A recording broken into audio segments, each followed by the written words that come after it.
On a list of states with inordinate amounts of natural beauty, Illinois might not come to mind. But its rolling prairies and sprawling forests sculpted by glaciers create an unexpected and seemingly untamed sort of beauty. Only through taking a closer look at the world around us do these spectacular landscapes appear, untouched, unmarred, and naturally wild. But in reality, these spaces weren't created by nature alone. Instead, decades of land misuse, pollution, manufacturing, and clever remediation have worked to shape some of the state's most remarkable patches of wilderness. About a 45-minute drive from the Loop, down I-355 and straight into the throes of suburban Chicagoland, is DuPage County, with its pockets of forest preserves that hide behind strip malls and schools, between churches and office buildings. Most striking are the trees that tower above everything else, standing as a backdrop for suburban life below. Trails weave in and out of parking lots and sidewalks. They crop up like portals, bikers popping out from some forested unknown world. The green spaces of these suburbs either trace along the DuPage River or along major highways, serving as buffers between the surrounding nature and imposing industry. What the thousands of highway travelers speeding to their destinations might not know is that it was the unusual yet effective relationship between nature and industry that ultimately created the beloved forest preserves and nature centers. It came down to rich men chasing the fad of hobby farming as a catalyst for conservation efforts, according to Shannon Burns, the education program coordinator at the Mays Lake Peabody Estate in DuPage County.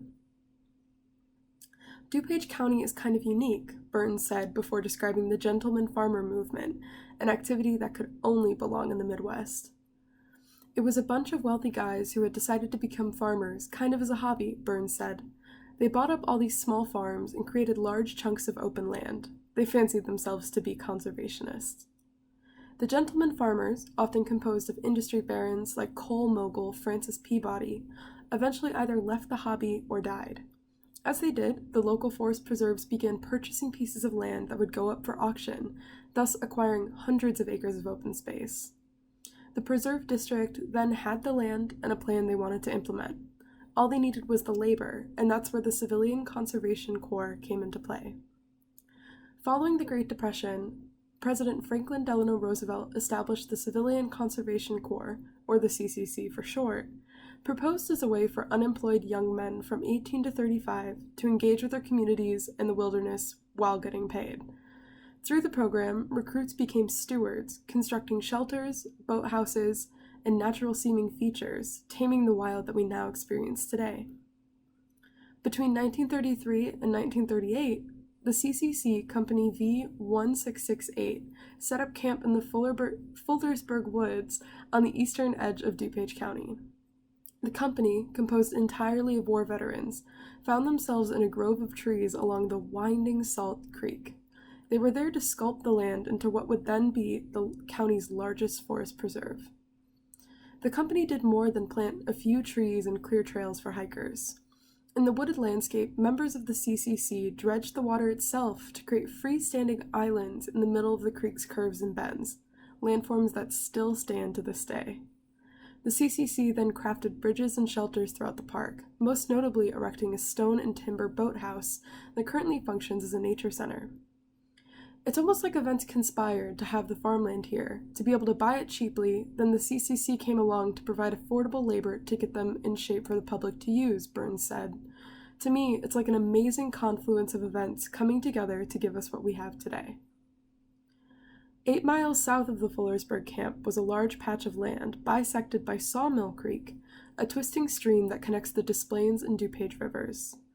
That forest preserve to be would soon become neighbors with Argonne National Laboratory, one of America's first national research laboratories and the successor to the Manhattan Project.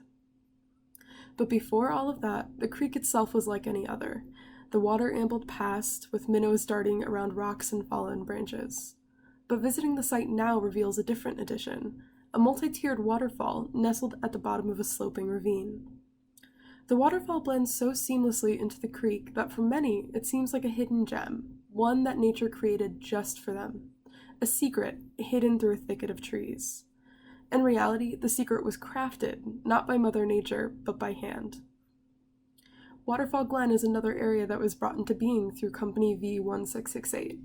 The site, which used to be a rock quarry, now forms a ring around the lab, surrounding squat white buildings protected by barbed wire fences that peek through the trees, disappearing and reappearing during the natural descent to the waterfall itself. The site is so hidden behind trees that if you squinted, or if the trees became dense enough, you'd miss it. The buildings, home to groundbreaking scientific discoveries, are but a small footnote in comparison to the scenery surrounding them, another small reminder of the cohabitation between nature and industry in such a seemingly wild place. However, there are times when the man-made features of the land take more than they give, an imbalance that Illinois' prairie is no stranger to. While the state used to have 22 million acres of unfettered prairie, only a small fraction of that is left after the majority was redeveloped for business and agricultural use through European settlement. Medewan National Tallgrass Prairie, which sits just 2 hours away from Chicago, is working to reverse the damage done after a rocky history of man-made destruction. Its grounds span nearly 18,000 acres and contain the only national tallgrass prairie east of the Mississippi River, a tribute to Illinois' wild state. Formerly owned by the United States Army, the prairie became known for being home to the Joliet Army Ammunition Plant, which crafted weapons for World War II and stored them till the end of the Vietnam War. The production, storage, and testing of these ammunitions, including TNT, which led to the mass contamination and degradation of the environment, was proven through the creek's water running red. But remediation is in Illinois' nature, literally. Today, Medewan stands as a natural space in progress, transitioning from the ammunition plant to a national tallgrass prairie in the early 2000s. The contaminated soil from various parts of the land, which were designated as a Superfund site by the EPA, was eventually deemed clean in 2008, 3 years ago. In 2015, Medewan introduced yet another remediation project, a herd of American bison to graze on the prairie once again. But even through this change and transformation, the land still has holdovers from its past. Army bridges, buildings, and structures dot the vast horizon, making their presence known. Visitors walking down a crushed gravel trail see abandoned bunkers on their left, bison grazing on their right, and in the distance, a landfill, alongside a multimodal distribution center, serving as a convergence point of industry and nature that blends in with the scenery like camouflage. Even more hidden is the contamination of the water table, a destructive trait that remains far beneath the surface of the endless prairie. But despite its downfalls, the landscape forms a seamless terrain for explorers, with its empty bunkers left in place by the U.S. Forest Service framed by vegetation. Medewan even promotes a volunteer program to document and research the markings and graffiti within the structures, a shining example of how the land's history continues to play on into the present.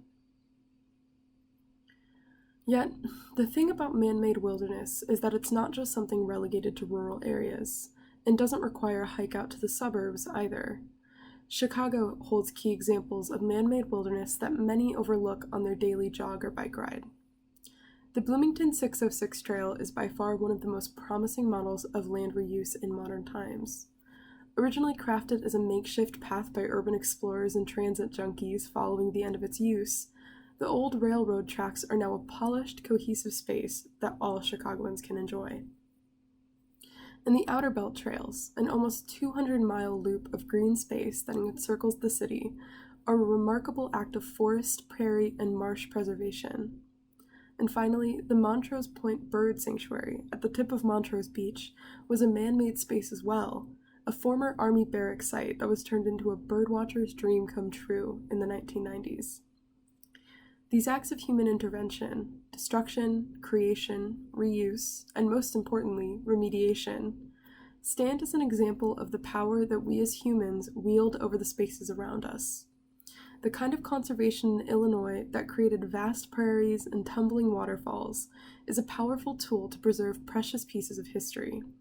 It's one that was kickstarted by a moment of serendipity and good timing, but prolonged through a promise made to keep wilderness accessible for years to come, whether it began as wilderness or not. It always makes me wonder, Burns said, what are we starting that will last into the future?